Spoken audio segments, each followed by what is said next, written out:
સહજાત્મ સ્વરૂપ પરમ ગુરુ. આ તમે શું પૂછેલું કઈ?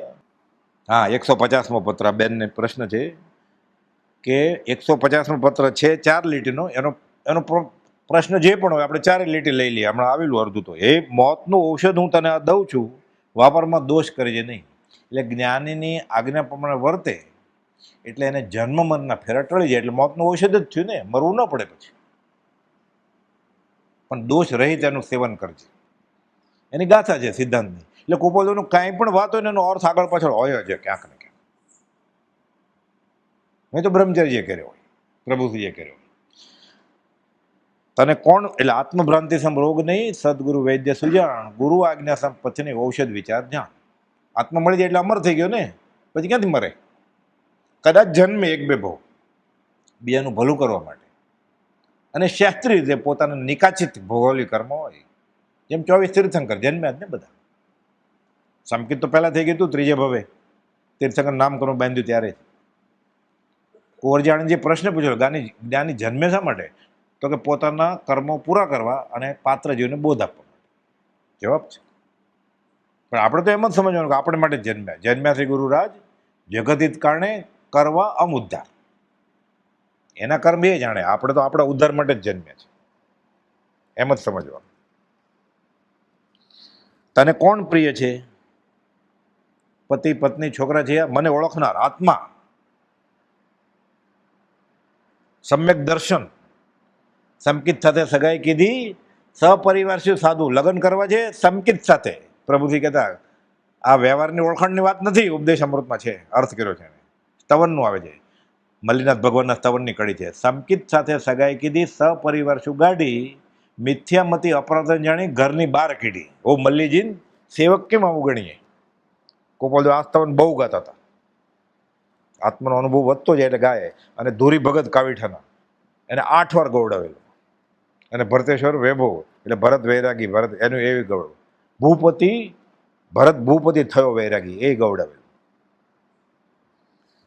આમ કાં કરો, હજુ વાર છે, જલ્દી છૂટવું છે. એટલે પોતે ને પોતા સાથે સંવાદ રચે છે. અમને રસ જ નથી કે આમ કાં કરો છો, કે હજુ વાર છે. શું સનાર છે તે અમારે નહીં જોઈએ વ્યવહાર. કહે ને આજે આમ જ છે. હું હમણાં કહેવાનું એ કર્મ તને નિશ્ચય આજ્ઞા કરું છું કે નીતિ અને નીતિ ઉપર મને પગ મુકાવીશ નહીં. આ 46નો છે. કુપોદેવ ધંધે લાગ્યા, લગ્ન થયા 1900 ને એટલે 20મે વર્ષે 44માં, 45માં ભાગીદારી કરી રેવાશંકર જગજીવન સાથે ઝવેર બજારમાં. અને ધંધો શરૂ થયો. આ 46નો પત્ર છે એ ધંધો. કે હવે હું ધંધામાં છું, આખો લાંબો પત્ર છે કે હું તને આજ્ઞા કરું છું કે નેકી અને નીતિ ઉપર મને પગ નહીં મુકાવતા. આખા નિયમ બનાવ્યા છે. એમાં લિખિતમાં લખ્યું છે શ્રીમદ રાજચંદ્ર અત્યારે નથી એમ લખ્યું છે. અત્યારે વેપારી છું એમ અક્ષર, અત્યારે નથી શ્રીમદ રાજચંદ્ર.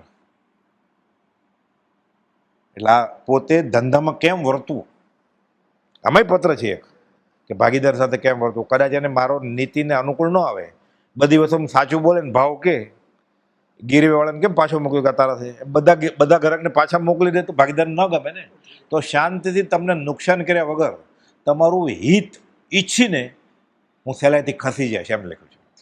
પણ હું આમાં બાંધછોડ નહીં કરું. સાચું હશે એ જ કહેવાશે. એમાં બોલી ચાલુ માપ, પણ સાચું હશે એ જ કહેવાશે. બાકુભાઈ મલકાણા, માણેકચંદ ગેલાભાઈ, જેને ચોથી પ્રત રંગૂન મોકલાવેલી, આગમના અભ્યાસી, બહુ હોશિયાર. એ રાજી થયા. એટલે ગલ્લોની ચાવી કોપાલતો ને તિજોરી બંધ કરવાની હોય, પેઢી એમ કે ને દુકાન વધાવી લીધી. એટલે વધાવી લેવા ગયા હતા. આ 200 વધારે આવે કે આમ કેમ કોપાલતું? આ વધારે આવી ગયા ભૂલથી.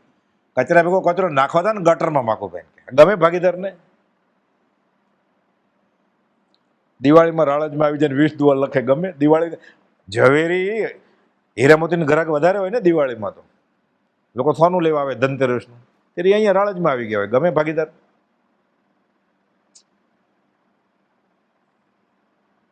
પણ એટલો બધો પ્રભાવ હોય, ના ન પાડી શકે.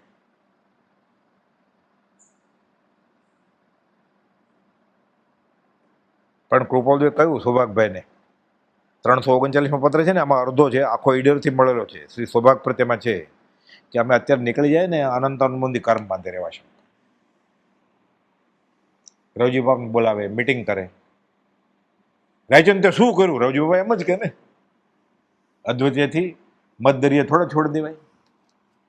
એટલે રાજીનામું સ્વીકારતો નહોતા, આપ્યા પછી નહોતું સ્વીકારતા. બીજી લીટી, તને કોણ પ્રિય છે, કોના ઉપર અહોભાવ છે, મને ઓળખનાર આત્મા. ત્રીજી, આમ કાં કરો, હજુ વાર છે, એટલે કુપોદને વયું જવું છે. તો કે ના, એટલે કર્મને કહે છે કે હજી ક્યાંથી ભાગશો તમે, હજી તો કર્મ છે, કે ઉતાવળ ક્યાં કરો. આભ્યંતરપણા અવલોકન હાથ નોંધ પહેલીની 5મી નોંધમાં કહ્યું છે કે ક્રમ છે એનો.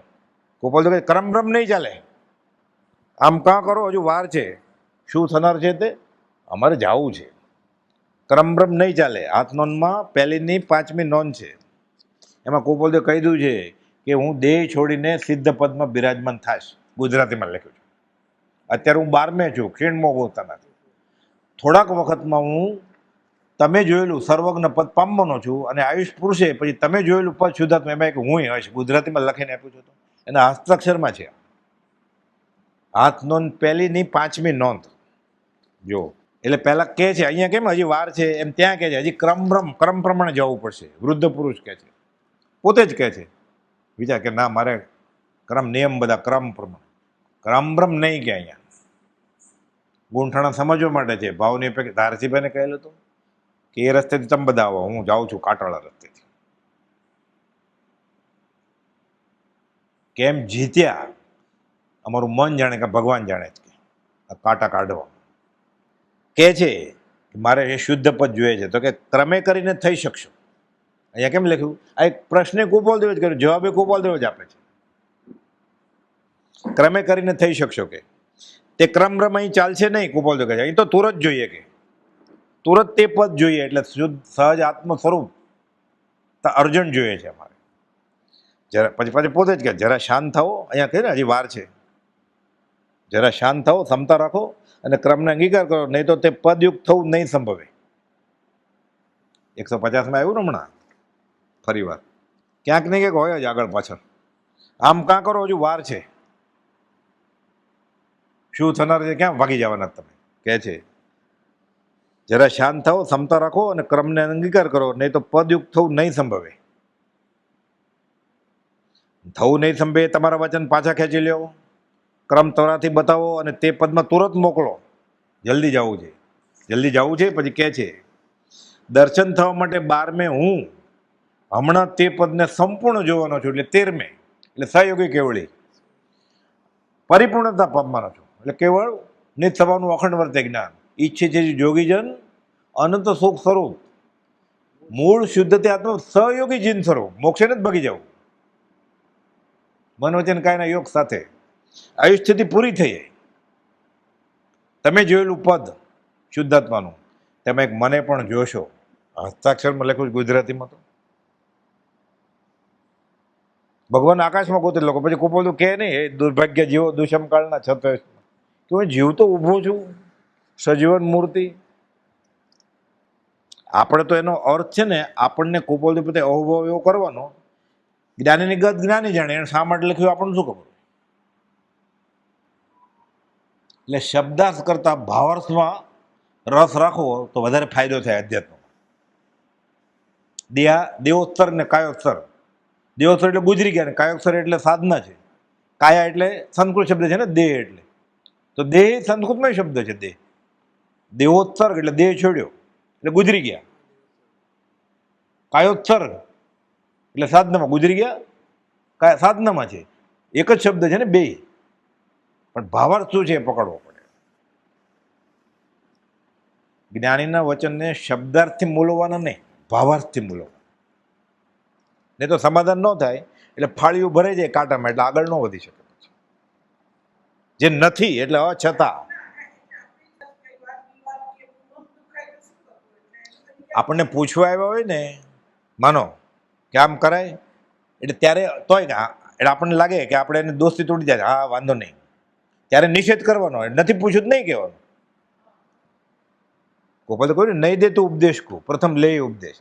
પણ એ પૂછે કે જમવામાં શિખંડ કરવો છે, લીલોતરી નથી ને શિખંડ, આ ન કરાય, નથી કરવો, ના એને સારું લાગશે, એ જવાબ તો લેવા જ આવ્યો નોટરાઇઝ કરવા કે હું કહું છું તમે હા પાડો. આપણે નિષેધ કરવાનો કે ના, તોય કરે તો એને કરવે ભોગવે, માર નહીં ખાવાનો, પણ જેટલું હાલે એટલું ખાવા નહીં માંડવાનું.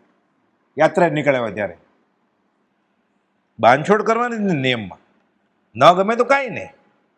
આ એ અસંગ એકલાનો જ માર્ગ છે આ, પણ મોક્ષ બહુ લાંબો છે, 1 થી 2 ભલા. 4 દિવાલની અંદર વચન પર માથું નાખીને કર્યા કરવાનું. પણ કોઈક માનતો હોય કે જાણવું હોય, જિજ્ઞાસ હોય, તો જ્ઞાનીના વચનને આધારે વાત કરવાની. પણ મનમાં તો નિષેધ હોવો જ જોઈએ કે આ બરોબર નથી થતું, અછતું છે ને, છે ને, નિષેધ કરવાનો. ના હા એટલે સારું લાગે ને, વેવાઈને ઘસીને ના પાડવાનું. સંપ્રદાય જ જોઈએ છે, સંપ્રદાય જ જોઈએ છે. લોકો 12 મહિના આ ભક્તિનો ક્રમ કરતા હોય, પર્યુષણમાં આ ભક્તિનો ક્રમ તોડીને સંપ્રદાયનું કરે. એટલે ખરું કટોકટીનો સમય આવે ત્યારે ગોપાલને છોડી દીધા ને, હવે સમાધિ મરણ થાય. 12 મહિના આ ક્રમ કરે છે અને પર્યુષણમાં આ ક્રમ છોડીને બીજો ક્રમ કરે, અને આત્મહત્યા કેવી રીતે થાય? સીધું સમજાય એવું છે ને. આમાં કાશી જવું પડે સમજવા માટે. દીવા જેવી ચોખ્ખી વાત છે ને. કાંઈ 12 મહિના કરે ખોટું છે, તોય કરે છે, એ નક્કી આત્મા સિવાય ક્યાંક જોતું જ ને. અને કાંઈ અત્યારે કરે ખોટું છે, બે તો સાચું હોય નહીં.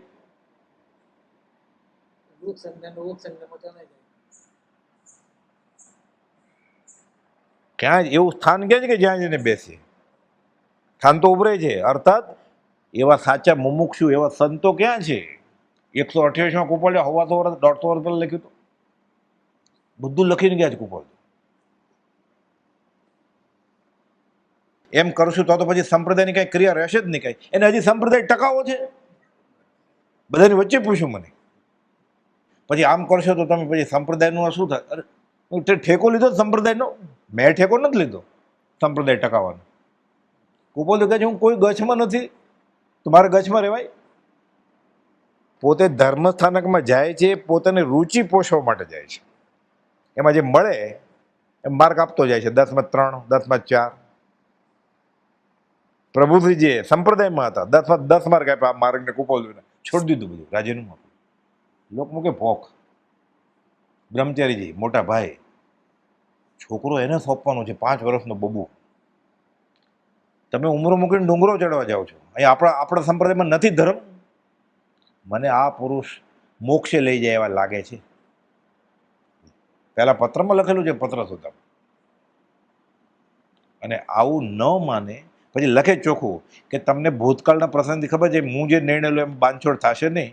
આ તો તમને વિનયપૂર્વક સભાશોભનતું વર્તન માટે પત્ર લખું છું. પછી એને ભાઈ 5 વર્ષનો છોકરો સોંપવો, ધબકારા વધી ન જાય? એને ખાવાની આપણે મારશે તો? એના નસીબ લઈને જન્મ્યો છે.